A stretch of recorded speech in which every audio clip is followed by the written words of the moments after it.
Halo, jumpa lagi dengan saya Nela Safana Alfa. Di sini saya akan menjawab tugas kegiatan di luar kelas hari kedua, yaitu tentang individual system, variation skill, dan teori dasar dalam psikologi pendidikan.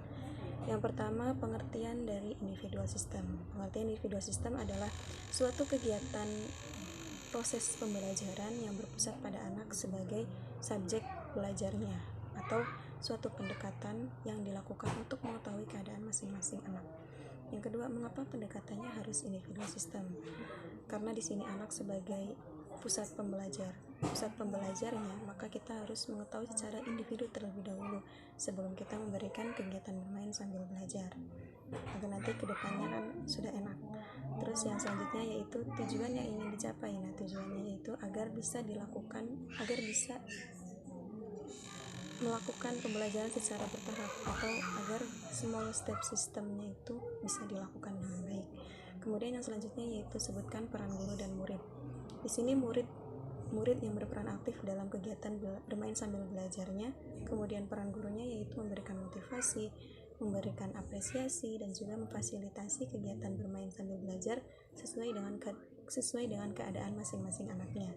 Kemudian apa perbedaan individual system dengan klasikal system? Individual system yaitu pendekatan secara individu untuk mengetahui masing-masing dari anaknya, sedangkan klasikal system adalah sistem klasik, dimana artinya yaitu pola pembelajaran dalam waktu yang sama dan kegiatan yang dilakukannya pun sama dalam satu kelas. Nah, itu perbedaannya.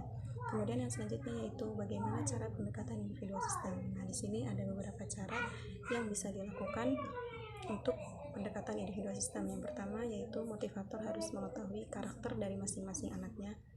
Kemudian yang kedua, motivator juga harus mengetahui kesukaan dari masing-masing anaknya. Kemudian yang selanjutnya yaitu motivator harus selangkah lebih depan di depan anaknya, jadi harus bisa punya langkah antisipasi. Kemudian yang selanjutnya yaitu motivator juga harus bisa mengerti anaknya, jadi bukan anak yang harus mengerti kita, tapi sebaliknya kita harus mengerti dan memahami anaknya. Kemudian yang terakhir yaitu motivator harus selalu memberikan reward atau apresiasi kepada anak, dan juga melakukan afeksi secara terus-menerus. Yang selanjutnya yaitu apa dampak jika pendekatan dilakukan secara individual system. Dampaknya akan, kalau sudah individual system, mungkin nanti anaknya bisa lebih menyenangkan proses belajar sambil bermain sambil belajarnya, karena di sini benar-benar kita itu memberikan kegiatan bermain sambil belajarnya itu menyesuaikan dengan keadaan masing-masing anaknya, jadi tidak di luar dari keadaan anaknya. Kemudian dampak jika pendekatan dilakukan tidak secara individual system, tentu saja nanti anaknya itu akan merasa terbebani ketika belajar, karena kan mungkin saja motivator bisa memberikan kegiatan bermain sambil belajar itu di luar dari kemampuan anaknya, karena tidak ada pendekatan secara individu terlebih dahulu. Kemudian yang selanjutnya mengenai tentang variation skill. Nah, pengertian dari variation skill adalah kemampuan yang harus dimiliki oleh setiap motivator dalam memvariasikan antara aspek belajar dengan kegiatan belajar. Kemudian yang kedua, mengapa kegiatan belajar harus divariasikan? Karena di sini konsentrasi anak itu sangat rentan. Jadi anak kecil, apalagi yang masih di bawah umur yang masih kecil ya, pokoknya itu kan nanti kan bisa mudah teralihkan, bisa juga cepat bosan. Nah, jadi tugasnya motivator itu harus memvariasikan aspek belajarnya itu biar anaknya itu tidak cepat bosan. Kemudian yang ketiga, tujuan dari variation skill. Nah, tujuannya yaitu karena tadi kan konsentrasi anaknya itu yang pendek dan mudah dialihkan dan mudah juga bosan, maka tujuan dari adanya variation skill itu agar anaknya itu lebih semangat lagi, agar tumbuh rasa semangat untuk belajar. Kemudian agar anak itu tidak merasa bosan, tidak merasa jenuh, tapi akan semakin tertarik dan semakin bersemangat, juga akan antusias dalam kegiatan bermain sambil belajarnya. Kemudian tujuan tadi sudah. Yang selanjutnya yaitu sebutkan 3 aspek belajar. Aspek belajar yaitu ada 3. Yang pertama aspek afektif, kognitif, dan psikomotorik. Yang selanjutnya kegiatan yang termasuk aspek kognitif. Nah, kognitif ini berhubungan dengan otak atau kecerdasan anaknya. Nah, kegiatannya itu bisa dengan membaca, bisa juga dengan berdongeng. Nah, kemudian kegiatan yang termasuk ke dalam afektif. Nah, afektif di sini itu berkaitan dengan perasaan anaknya. Jadi senang atau tidak senang, sedih atau tidak sedih, atau yang lainnya. Nah, kegiatannya ini bisa meliputi seperti bernyanyi, bercerita, berdongeng, berdialog, atau yang lain sebagainya. Kemudian kegiatan yang termasuk ke dalam aspek psikomotorik. Kalau psikomotorik ini berhubungan dengan anggota tubuh. Nah, ada yang namanya motorik kasar dan motorik halus.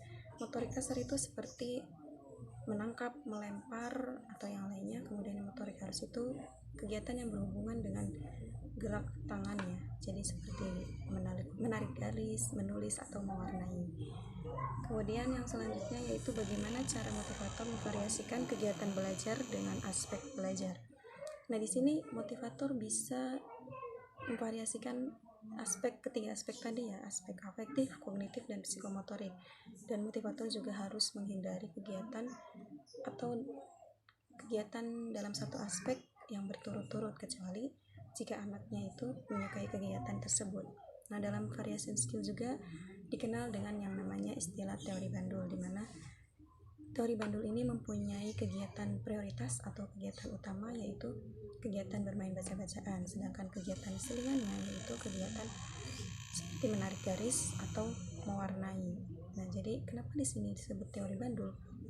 Karena bandul itu kan kalau misalkan dari kanan, digerakkan dari kanan akan kembali ke tengah, dari kiri pun akan kembali ke tengah lagi. Nah, jadi yang di tengahnya ini dinamakan dengan kegiatan prioritas atau kegiatan utama. Nah, jadi di sini kegiatan utamanya adalah bermain baca-bacaan, kemudian kegiatan selingannya yaitu menarik garis, mewarnai, atau yang lain sebagainya. Seperti itu. Kemudian yang selanjutnya yaitu mengenai tentang teori dasar dalam psikologi pendidikan. Yang pertama, apa yang dimaksud dengan the law of effect atau hukum sebab akibat. The law of effect atau hukum sebab akibat yaitu ketika kita melakukan kegiatan yang menyenangkan, maka akibatnya akan diulang. Nah, jadi kuncinya contohnya ketika seorang motivator memberikan pembelajaran yang menyenangkan kepada anak, maka secara otomatis anaknya pun akan mau mengulang kembali kegiatan tersebut karena dirasa menyenangkan bagi mereka. Kalau misalkan tidak menyenangkan, ya kemungkinan akan ditinggal dan tidak mau diulang lagi oleh anak tersebut. Nah, jadi kunci dari the law of effect yaitu jika prosesnya menyenangkan, maka akan diulang. Tetapi sebaliknya, jika prosesnya tidak menyenangkan, maka secara otomatis tidak akan diulang kembali oleh anak tersebut. Kemudian yang kedua yaitu apa yang dimaksud dengan the law of exercise. Yang dimaksud dengan the law of exercise atau hukum latihan yaitu ketika kegiatan semakin diulang, atau bisa juga disebut kalau diulang itu berarti kan sama dengan semakin dilatih, maka hukumnya pun akan semakin mampu. Jadi di sini jika prosesnya semakin diulang atau dilatih, maka akan semakin mampu dan pastinya akan semakin menyenangkan. Kemudian yang ketiga yaitu apa yang dimaksud dengan the law of readiness atau hukum kesiapan. Di sini ketika sudah semakin mampu, maka seseorang akan semakin siap dan terampil. Begitu juga dengan anak, jika dia merasa sudah mampu, maka dia pun pasti akan merasa siap dan semakin terampil, dan prosesnya pun akan semakin menyenangkan, sehingga akan dampaknya itu bisa menemukan minat belajar yang menggelora atau minat belajar kuadrat yang kemudian akan tumbuh rasa bahagia yang berdampak sukses. Nah, di sini jika ketiga hukum tadi itu terjadi secara berkesinambungan, maka akan menghasilkan minat kuadrat atau minat yang menggelora, yaitu minat yang tumbuh, mengakar, dan menjadi fondasi penting bagi seseorang. Seperti itu. Terima kasih.